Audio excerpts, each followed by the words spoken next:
Welcome to the Cyber Agony Aunt podcast series, brought to you by your very own cyber aunties, me, Amelia Hewitt. And me, Rebecca Taylor. We're here to tackle the most pressing questions that arise throughout your cyber career with a selection of very special guests. Think of us as your very own mentors, confidants, and cheerleaders, your agony aunts for surviving your career.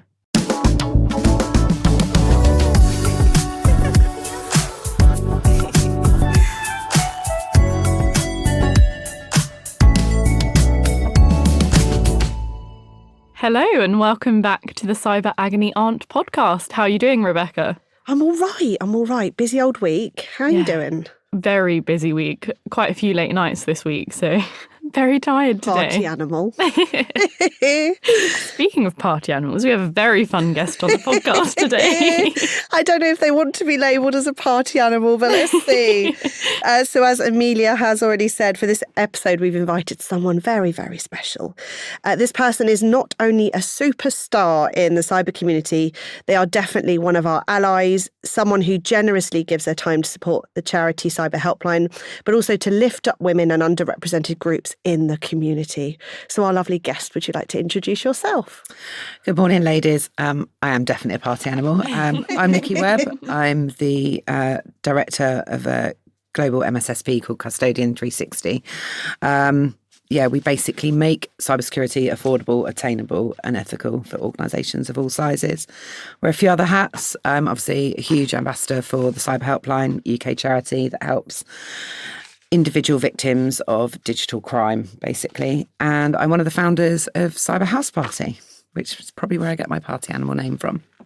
Very busy lady, but making incredible differences to so many different people in the cyber community. So we are very, very proud of you. And we feel so honoured to have you with us today. So I'm going to do a bit of scene setting, just so people can get the vibe of what we're going to talk about today. So we're trained to protect networks, systems and data, but too often we forget to protect ourselves. The industry runs at a relentless pace, 24/7 alerts, high stakes, and the constant pressure of evolving threats. It's no wonder burnout and mental fatigue have become silent risks within our field. Today, we want to dig into mental fitness and wellness. We want to chat about burnout, how it impacts performance, well-being, and break down that naughty stigma in getting and even asking for support. I'm going to stop letting you do those because you do it so well and then there's nothing I can say after that to top that. Makes me feel like Jerry Springer. I know, I was just thinking that's such And then at the end, if I get to go, so what have we learnt today? I feel very Jerry if you're from that era. Okay, so to start with, I think, Nikki, I'm interested to know what can cyber burnout look and feel like, and why is it such a problem specifically in cybersecurity? Great question. I don't think it's specifically just in cyber. I'm going to say that from the off. I think there's lots of different sectors that feel burnout, maybe in different ways. I think by the time we see burnout, possibly the damage is already done and it's too late. I know for myself, I've been on the brink a couple of times, and the first signs for me are cynicism, and everything I do creeps in. I doubt myself. I doubt my ability to do my job. I become really detached from the job in general, and in turn, that then leads into your personal life as well, I think. I think when we're talking about cyber teams, it's really important from a team point of view that we look after each other. And I think in teams, in our teams and in my experience, you're looking for things like they become slower in their reactions. They miss things, which is obviously really important in a cyber team. And I think because we're always on in cyber, there is no getting away from it. We're always on. I think there is that overwhelming fear of being that person that misses something important. And I think we need to get better at spotting those really small signs of somebody not being quite themselves, and recognizing that and understanding what we can do to help that. So it's not just about saying sort of, are you okay? Or I know how you feel, because nobody knows how I feel, because that's my feelings. But it's about spotting those signs, and it's about organisations as well, making sure that there's clear signposting. I'm worried about my teammate Amelia. Where do I go with that? Who do I talk to? I think burnout for me, I think we've kind of dramatized it massively, and I think we think of people collapsing down and having a huge breakdown. It's not like that. it's a lot more quiet. It's a lot more slow moving than that. It's not just one moment. It's lots of little things that lead up to it, and we have to get better at spotting those. Sure. I mean, I find it so interesting, the narrative we have around burnout, especially in our industry. And I was reading just this morning an article on Lexology about how there have been claims made that having reporting timelines, so like GDPR, for example, for breaches is causing burnout in the cyber industry. And when we see it sensationalized in that kind of way, it's almost that then we use burnout as a bit of an excuse for complacency, which then gives it a really bad rap. And I think that's why there's so much misconception around what it looks like, because we're seeing it used quite flippantly in things like that. And I certainly don't think that that's the case, nor is that valid. But I think it then means that, as you're right, we sort of then have this perception that burnout has to be as a result of a really dramatic incident scenario, and actually just continually working under pressure all the time can cause that. And I know, Rebecca, we speak about this a lot. Yeah, I think burnout is tricky. I think it does get a bad rep a lot of the time. I think, like you said, Nikki, you do have this vision of like people draped on chairs, like sobbing hysterically, maybe in dark rooms. And there are people that is very real for, and that is how they handle burnout. But like you said, I think it can be quiet. I think it can creep in. I think it can be from the repetitive, cyclical nature of keep going and keep doing the same thing, particularly during incidents where they can be long and incredibly stressful, and they start to play on the personal side of things. So, for example, if you're a CISO and there's been some kind of breach, then the thoughts start to creep in of, is this going to impact my job, my livelihood? And that can pile on top to being like an icing on a burnout cake.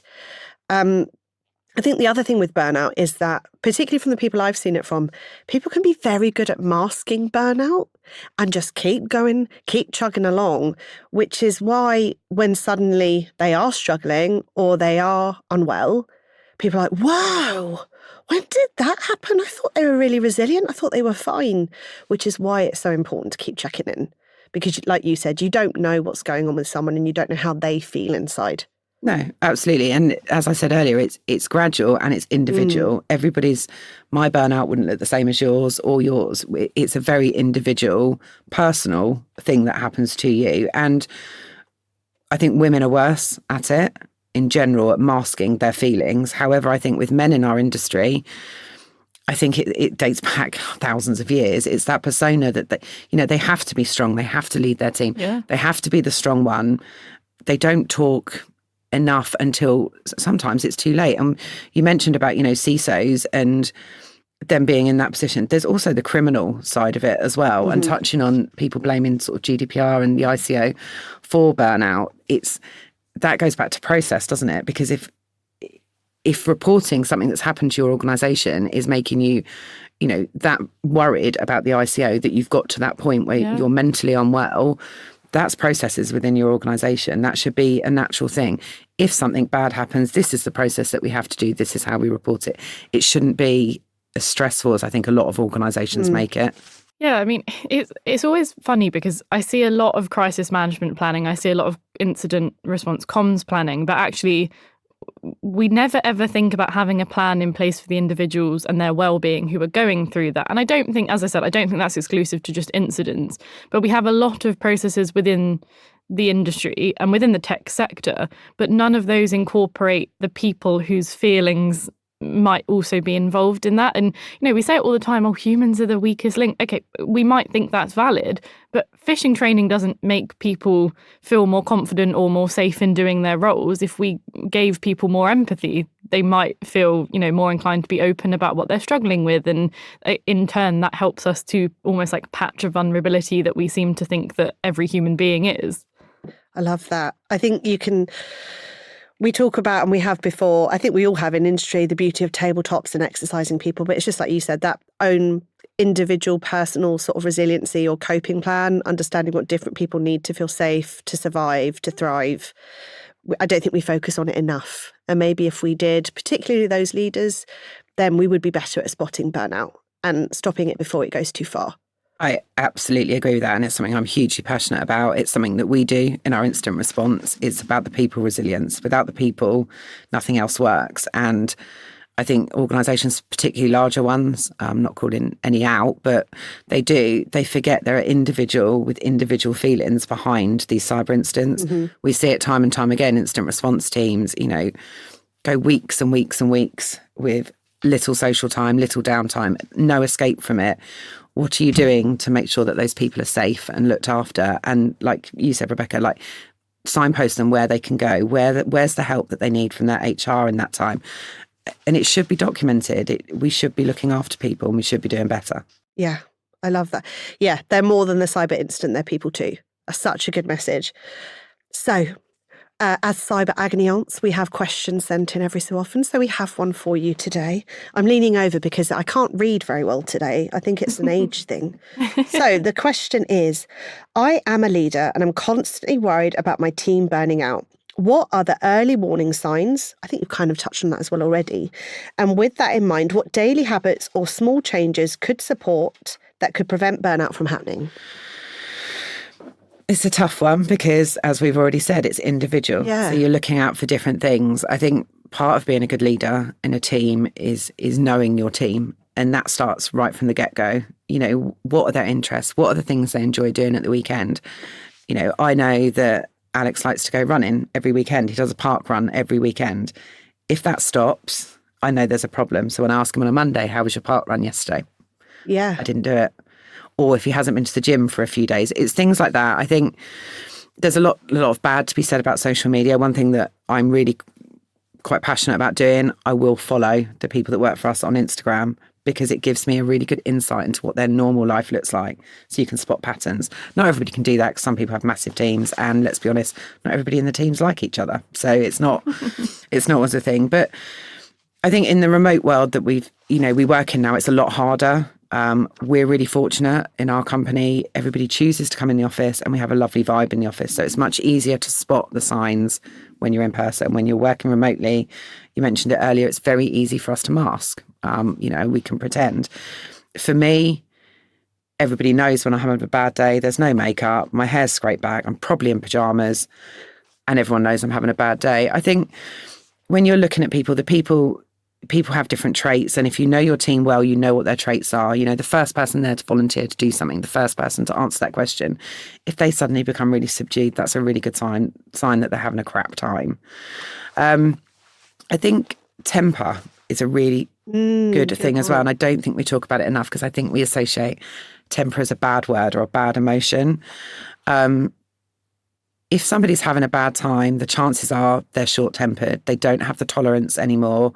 They might be the ones that are always up for the banter and suddenly are quite snipey. That's normally a good sign that, there's something wrong. And it might not even be work. It might just be they're having a crap time at home. But as a leader, you kind of need to be that person. You need to not be their mum, but, you need to make sure that your team's all right. Because if one person in the team's down, that impacts the rest of the team anyway. And their stress levels, their ability to do their jobs. So for your team to work well, I genuinely think, and to spot the signs of burnout and look after their mental well-being, it is just about knowing your team really well. I think as well, as part of that, whilst you can understand the person, it's also understanding what they're working on and what their priority list looks like. Because you can often keep chucking stuff over the fence at people and being like, you're good to do that. Like, yeah. There's a lot of yes people in cyber, I think. We're like, yeah, I'll chip in, I can do that. But actually being really cognizant of what your individual team members are working on, you can quickly start to see when things are piling up and when that list is getting too long, too stressful, almost like borderline cooking them because it's just too much. I think that's a really good way to spot burnout before it truly happens anyway, because people can only keep doing that for so long. Yeah, and I mean, there's telltale signs of that, isn't there? I mean, I'm very much a yes person. Nobody will be shocked to hear that, and I really should say no more often, but I don't. And that is just who I am, and I have mechanisms to cope with the ever-growing list. But I think you can see that. You know what time your team are logging off. You know what time they're logging on in the morning. You know, if they're looking tired.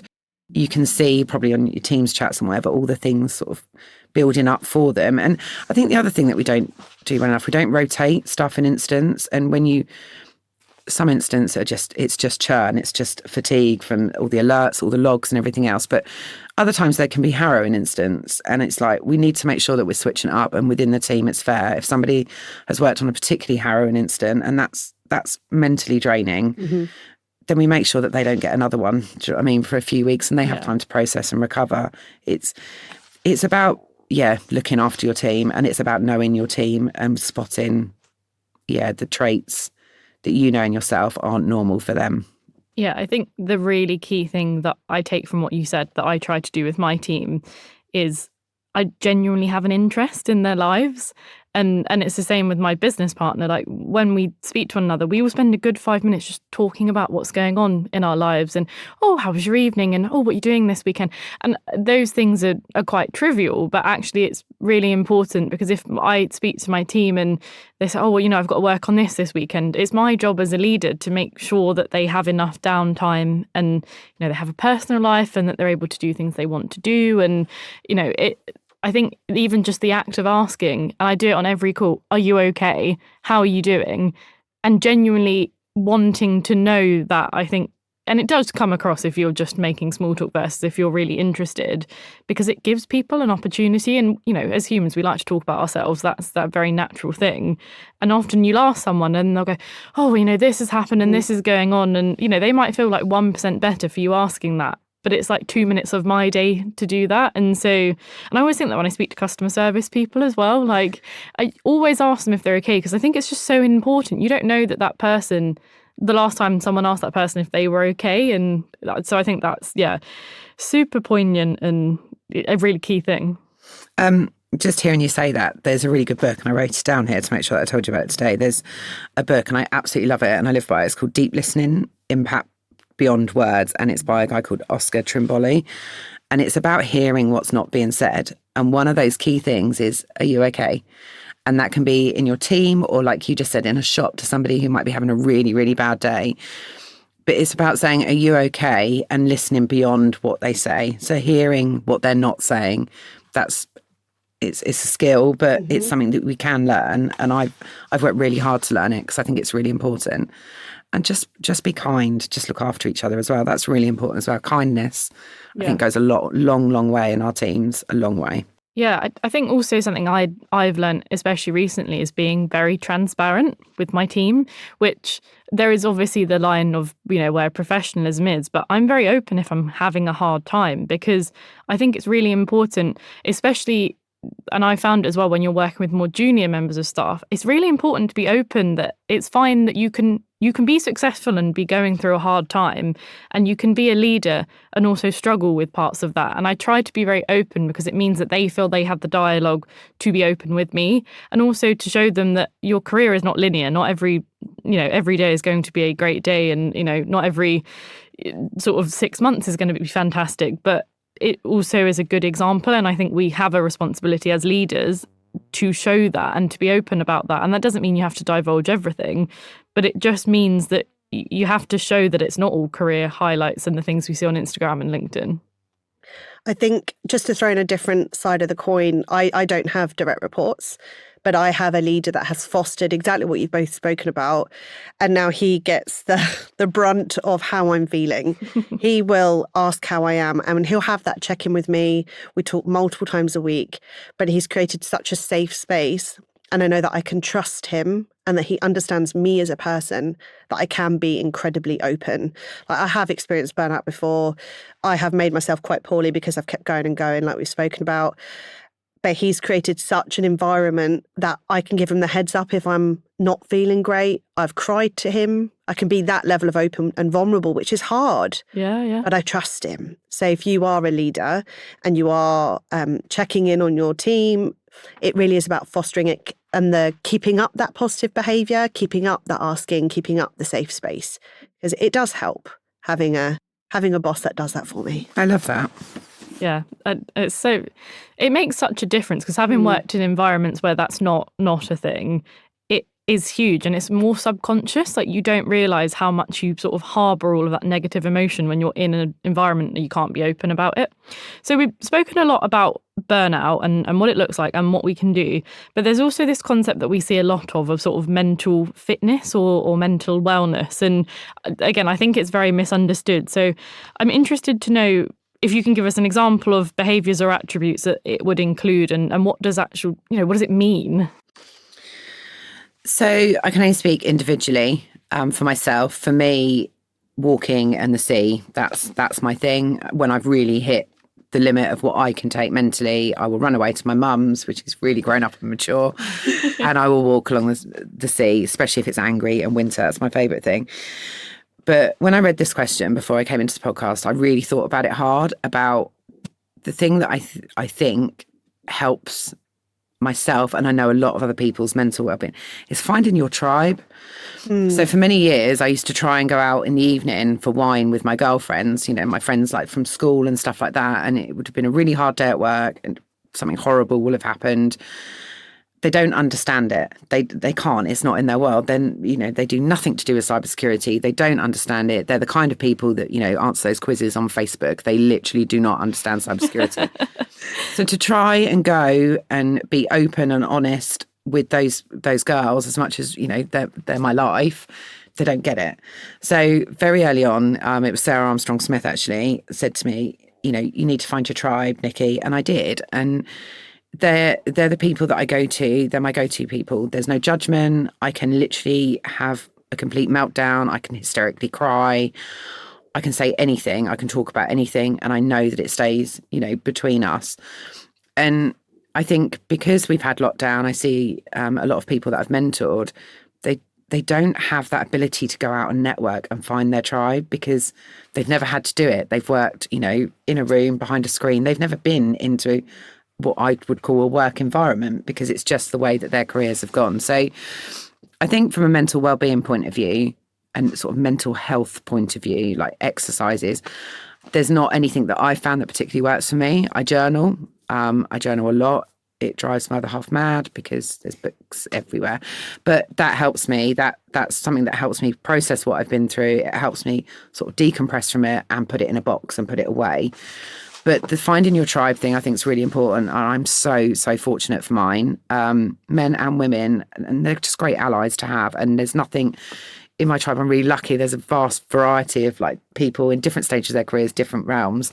And I know that I can go to any one of them with anything. And I think that's really important. And I can't reiterate it enough. And I know everybody says, and it's really cliche and it's terrifying for some people, network, go out and network, go and find. It's not that easy for everybody. But there are great people, and this podcast, a prime example, like you said, Rebecca, was it somewhere to make sure that everybody has got somewhere to come, everybody's got, and that's fantastic. And I just wish there was more signposting. That was all. You've set Amelia off. Okay. I'm sitting here tearing up because I think for so long in our industry, Nikki will cry now. Nikki always cries. Everybody be more than used to it. For so long in our industry, I didn't feel that I had that. And I think I always worked in environments where I was definitely an outlier. And a lot of my career has been in consultancies that are very heavy ex-military and a lot of men. And, they were fantastic allies. But I never found anyone that got me. And then I think this year, the two of you are prime examples. NASA, who was on the podcast previously, I don't know what I'd have done without all of you. And I know that sounds ridiculous, but it's so different when you find people you click with. And I can remember, I have gone through quite a stressful time in my personal life. One of my friends messaged me and said, we're not going to let you fall. And even something like that is just it's incredible. And you don't realize the impact those professional, not that we're very professional, those relationships have on you and your ability to cope in the world, really. Yeah, I find it hard. I think if I reflect on my own life, I feel like there was a period until very recently where I don't think I had anyone really. Even if I think about school mum, don't get upset, Amelia, stop it, because you'll make everyone cry and it won't be a fun podcast. Where even if I think that period before I had my children, I didn't really have any friends. And now that my kids are at school, I think I found a little community there that understand like where I am. And I feel like I've actually properly got friends there for the first time. And then in my career, like I've been totally honest, again, I've felt really lonely. Oh no, I'm getting tiffle too. I have felt lonely, and it's only really, I would say, in the last maybe year and a half, maybe 2 years maximum, where I genuinely feel like I belong, and I feel like I have my people. I feel like I can be somebody. And it's a beautiful place to be. And so if you are listening and you are feeling lonely, like we do say, cyber agony answer mean you don't have to be alone, but we are at the end of an email. You don't have to be by yourself. We will introduce you to people. Please don't be alone, because it makes it so much harder when life is tough and when you don't feel like you've got someone to talk to. I hate the thought of anybody being alone. It's such a big, welcoming industry and community. But I don't think we give the younger people coming into the industry, we don't give them the tools to know. Like, you know, the events that we go to and stuff, we're really privileged and quite lucky to be invited to those events. But, you know, younger people coming in, they don't get those opportunities. That was why Cyber House Party was set up. It was one of the reasons that we did it. Everybody is welcome. Job titles left at the door. You know, everybody has a seat at the table. And until we do that, I don't think we can truly call ourselves an inclusive industry. No, I agree. And, you know, as someone that probably still falls into that younger generation and cyber category, Right, love. those things are very overwhelming. And, you know, Nikki and I met because we were both going to an event and we were both really nervous. And, you know, we're in a group chat with lots of other women in cyber. And we said, you know, do you want to meet up beforehand? And it's things like that I think can count towards that mental fitness piece, because it's like that was a situation that brought me so much anxiety. It was sort of a pre-drinks for an awards and I didn't know anyone. It was the first time I was representing Cybaid and that kind of thing. And just having someone else there to almost share that, oh, I'm a bit nervous, are you, sort of feeling just goes a really long way. I think that's really important as well, that, you know, I know I come across as a party animal, I'm really confident, but I was just as nervous as you were, and I'm so grateful for Amelia. You know, I still stand outside the conference hall with sweaty palms thinking, do I belong here? Should I be here? Can I actually walk in here without being physically sick? Do I need to go to the pub and have a quick glass of wine just for Dutch courage? I do that all the time, and that's still now. So that's those emotions are perfectly normal. So I just want to sort of normalise that we might appear confident, like you said earlier, on social media and things like that. But there's a lot of anxiety that goes into getting to that point. Do you know what I mean? To walking into that room, to standing on that stage. And it's perfectly normal and it's okay. So normal. I had a chat with a colleague at work yesterday, and I was saying, I really wanted this over the next year. I really want to learn to be a good researcher. And she was like, why do you keep doing that? Like, you are a good researcher. Like, own it. Like when you look really confident on LinkedIn and you look like you're really comfortable in your circles, you've got your group. Yeah, because that's my comfy space, but it doesn't mean that I'm living and breathing it and I don't get my wobbles. It's totally normal, especially if you're doing something new or in an environment you don't know or with people you don't know. It's totally normal to have the wobbles, to feel small and to feel that anxiety.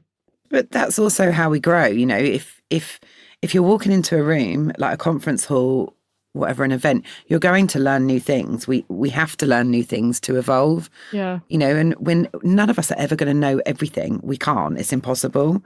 And I want to learn as much as I can from as many people as I can. And that's why we're walking into those rooms, to better our knowledge and to make the industry stronger. So the top tip then, I guess I take from what we said, well, the two things around mental resilience and sort of mental fitness is, one, having people around you. But I think the second one I can derive is being honest with yourself. Mm-hmm. I think it's so much harder to prioritize your mental fitness if you are in denial about the fact that you maybe aren't okay, and it's very easy to suppress that I'm feeling nervous or I'm feeling anxious. And actually, if you go, yep, I'm feeling that way, almost recognizing it takes away the power it has over you as well, and then you can work on it, because you go, okay, it's here, it's in my mental room, I recognize it is there, but you're not ignoring it, and it's not gnawing away at your subconscious. Vocalizing it, validating it. Yeah, I think and then you that's get really the validation from the others around you that are also like, oh, yeah, I feel that way too. Let's buddy up, or whatever it might be. Yeah. Drink margaritas. Drink margaritas. There's a top tip for today. That's my top tip for life. So moving on to the next question for you, Nikki. This one comes again from a listener. I work in incident response. The work I do can be emotive, draining, and mean I see lots of horrible things.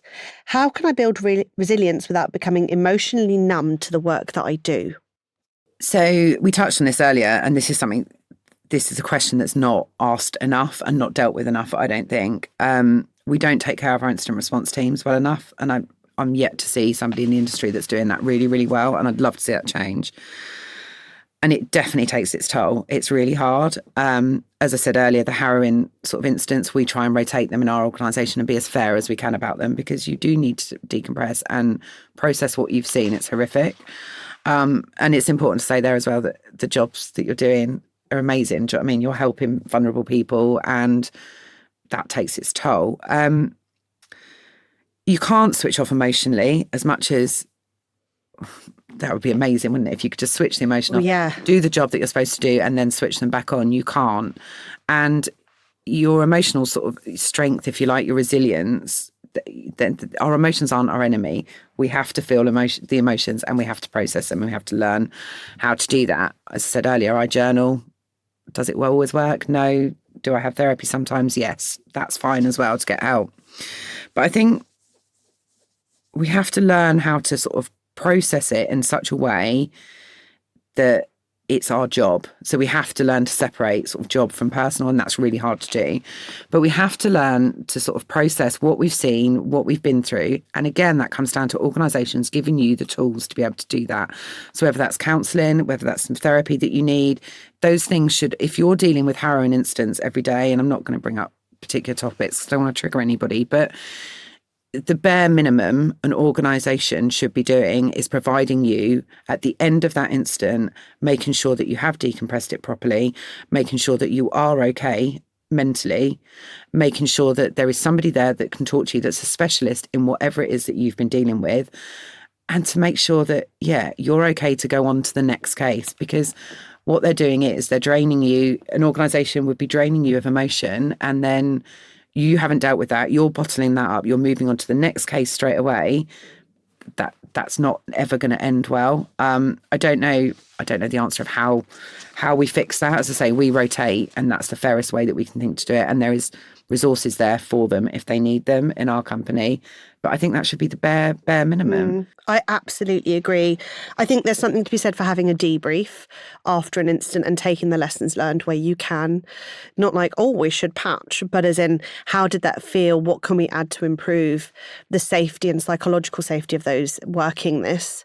But I think, like you said, there should be the basic access to mental health support, whether that be a therapy service, whether that is a hotline you can call to support you. Because some of the things you do see in cyber, it's such a thin line between one type of cybercrime, for example, and a very different, darker space. Yeah. So much more needs to be done. I think the piece that I've seen done well in organisations I work in, and not specific to IR, but specific to sort of the support mechanisms, is rather than having specifically, this is our company's counsellor, because I can understand why sometimes, especially if you're going through a hard time at work, you might not want to divulge that to someone who your company is paying for so directly, is giving you like a wellness budget. So I've worked for organisations that give you, a few £100s a year, and you can use that for gym memberships, you can use that for access to counselling, therapy. They don't ask you what you're using that for, and they're not monitoring that. And I think it gives you a little bit more freedom to access the sort of support that you need, and they can signpost to that. But then it's not like, you've been referred to a counsellor, and there isn't that almost like attachment to your company, because I think it's a very personal thing. Like all the work I've done in therapy, it's very separate from my professional career, because I want that to be something that's me as an individual, not me as a professional. One unicorn thing that I want to share that's completely blown my mind recently at work is we have something called a wellness day, which I'd never heard of and never experienced. But just randomly at points throughout the year, our leadership will email us and be like, we know you've been working hard. We know it's been tough. We're giving you, the whole company, X day off to go and just do something that's just for you. And I think just that acknowledgement that they know that we're working our bums off and that it's been busy or tough or whatever it is, that as well, just the company itself recognising and giving us the space to go and, I don't know, maybe it is sit in your pyjamas all day in bed because that's what you need. Maybe it's going to a spa. I don't know, maybe it's going to the pub. But the fact that they give us that, I just think that's a bit, I call it a unicorn because I'd never heard of it before. I think that's a really good idea. I think the problem is, though, I mean, let's be honest, some incidents they're traumatic and it is a trauma. And I think just by giving sort of a wellness day, as much as it's a lovely idea, that's not dealing with the trauma that you've been through in that instant. And I think we have to be really careful. I've spoken publicly already. I lost somebody, last year who'd lived through an incident, didn't feel he had anywhere to turn. And I'm going to say something now as well that I'm really passionate about. Anybody that's listening to this that goes onto LinkedIn after an incident and attacks the security teams, your actions have consequences. And I saw that firsthand last year. You have to make sure that everybody, because everybody else in the team might be fine. It might just be that one person that isn't dealing with the trauma well. You have to make sure that trauma is looked after, because if it's not, it manifests into something. Yeah, I mean, and I also think there's a lot of misconception around trauma and processing. And this was something very interesting that I learned through going through like medical trauma, is processing doesn't always look like crying and shouting and feeling sad. Sometimes it just looks like having the space to really go over what happened to you, how that's making you feel, having the space or the outlet to talk about that. And I think especially for men who might not be as naturally adept at showing that emotion, it's learning how we can support people in processing in a way that isn't that overt crying and being hysterical sort of thing. Yeah. I mean, one of the simple ways, actually it's a year old next month, which I didn't realise till yesterday. After what happened last year, I started up a local meetup in a local pub in Reading. There's no sales, there's no vendors, there's no one thing. I stick some money behind the bar. Everybody turns up, but it's everybody. We've got everybody from students at the university up to seasoned CISOs, because I wanted to make sure that people didn't feel that they had to trek all the way into London, sort of to have that peer network to say, I've had a really shit day, this was really bad, and this happened to me. And chances are there's somebody else in the room that's been through similar. And you can't say, I know how you feel, because no one knows how anybody feels, but they can offload. And that's why I do it every month, and I will continue to do it every month. And even if only one person turns up, I will still continue to do it every month. We have to take sort of ownership of our teams and our colleagues, and we have to look after them, not attack them on LinkedIn, which again should be a safe space to go and say, I'm not okay. I've been working on this incident. Everybody knows where you work because it's on LinkedIn. Not to go on there and see, just being kicked more and more and more. It's not okay. It goes right back to the creating a safe space where people do not feel alone. Absolutely. Sure. Okay, so our last question. We've spoken a lot about what organisations can do, but I think what I'm going to change, I think, from what I was going to ask, because I think we've really covered the what can organisations do. But as a sector, what can we be doing to support people in terms of training, events, support mechanisms to help people understand burnout, understand, mental fitness, resilience? What can we do collectively? I love this question because it gives me a chance to rant. Not badly. I think this is where real change happens. I think if we keep saying the same thing over and over again, something has to change. So I hope, that this helps towards that. We've got to start holding organisations accountable for looking after their people, not their customers, not their customers' data, all of those great things that the organisation, we've got to look after the people. And I wrote down here just because, we've got to go back to old school, because unless we're protecting the people behind the technology, we lose the people, whether that be through mental health or they've just had enough of the industry and, the stress, they leave. But without our people, there is no defence. We have no innovation and we make no progress. And those three things make me really sad, because it is a great industry and it is a great community. But the community we can only do so much. It has to come from the top, and it has to be, organisations have to be accountable for it. I think wellbeing it's a bit like diversity, isn't it? It's a great big tick box exercise for a lot of HR teams. I'm not saying calling out HR, and I'm not saying it's their fault, but I think they need to be doing more. We mentioned Cyber House Party earlier. You know, we go into organisations and we do mental health wellbeing events for them, whether that be on-site and off-site, and we create safe spaces with mental aid first aiders, and we put seasoned professionals in the room as well.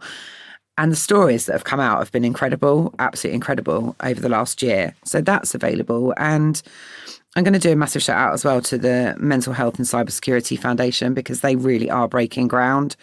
They're only a small group of people. They're trying to become a CIC. They've just had an idea, and they're trying to make a difference. They're doing loads of great research. And they're there to give practical training as well to organisations. There are resources out there. Do I think there's enough? No. Can I take that on? No, because I don't have enough time. I said no to something. But it is literally about going back to basics and people first and looking after those people. You wouldn't send people out onto a building site that work for you and make sure that, you know, and let them go out without safety boots on, without a high vis on, without a hard hat on, and all of those. So why do we do that in cyber? We just say, right, here you go, here's a really horrific incident. You work on that for 3 weeks solid. Don't see your family, don't have any sleep, don't eat, feel like absolute shit. And then I'll tell you what, once it's finished, pop on to the next one. You just wouldn't do that on a building site. So why do we do it with our people? Have to look after our people.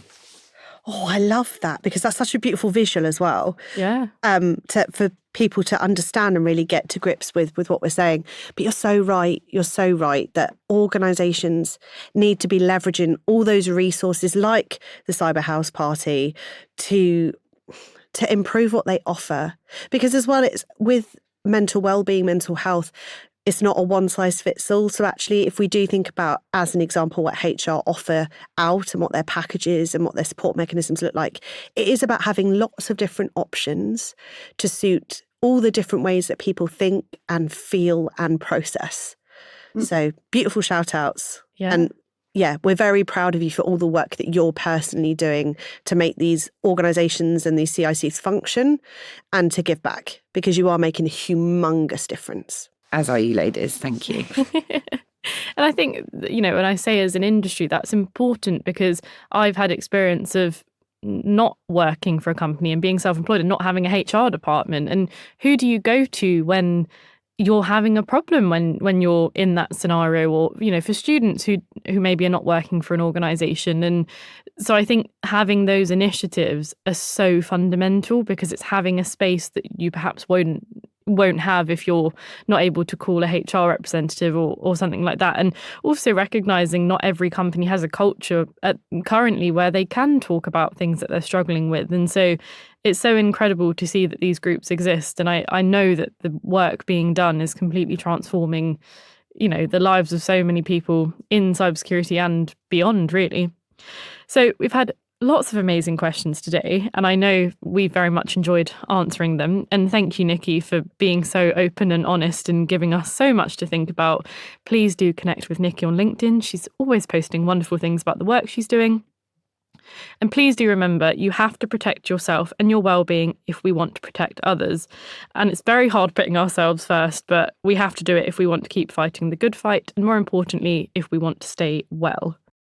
So, to end that lovely podcast, I do again want to give another shout out. Nikki's already mentioned them, the Mental Health in Cybersecurity Foundation. Please do check them out. Please do use them as a resource, whether you're working individually, whether you're part of an organisation. They are there to help and support. And of course, do check out the Cyber House Party, see where they are next. So to end, if you have any other questions relating to cyber careers, mental wellbeing, or any other topic, please do pop them through to cyberagonyaunt@gmail.com, and we will do our best to reply there, or maybe, just maybe, even cover them in a future podcast. Thank you for listening. If you enjoyed this episode and you'd like to support the podcast, please share it with others or post about it on social media using the hashtag CyberAgonyAunt. As always, a huge thank you to our guests, to Matinee Multilingual, and to you, our listeners. Keep smiling, keep shining, and we'll see you next time on the Cyber Agony Aunts podcast.